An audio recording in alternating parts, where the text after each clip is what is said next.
যেসব বাচ্চাদের সর্দি কাশির সমস্যা হয়েছে এই সময় তাদের জন্য এই গরম গরম স্যুপটা খুবই উপকারী। গরম গরম স্যুপ খেলে বাচ্চাদের বুকে জমে থাকা কফগুলো লিকুইড হয়ে বের হয়ে যায়। আজ আমি আমার বাবুর জন্য বানাবো এগ ভেজিটেবল স্যুপ। এটার জন্য আমি নিয়েছি ফুলকপি, গাজর, টমেটো আর মিষ্টি আলু।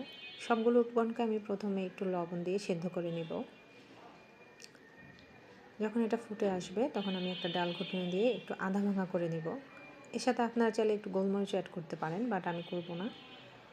আমার ছেলে ঝালটা পছন্দ করে না। আর এখানে আমি একটু চালের গুঁড়া গুলে পানিতে গুলে এখানে দিয়ে দিয়েছি, আর দিয়েছি একটা ছোটো কোয়েল পাখির ডিম। আপনারা কর্নফ্লাওয়ারও অ্যাড করতে পারেন, বাট বাচ্চাদের জন্য চালের গুঁড়াটাই খুব ভালো। এরপর আমি বাগারের জন্য একটু পেঁয়াজ কুচি, একটু রসুন কুচি আর একটু জিরে ফোড়ন দিয়ে দিয়েছি। এখানে বাটারও ইউজ করা যেতে পারে, বাটারটা দিলে আর একটু ফ্লেভারটা ভালো আসবে। এই তো তৈরি হয়ে গেল ঝটপট একটা এগ ভেজিটেবল স্যুপ, যেটা বাচ্চাদের জন্য শীতকালে খুবই উপকারী।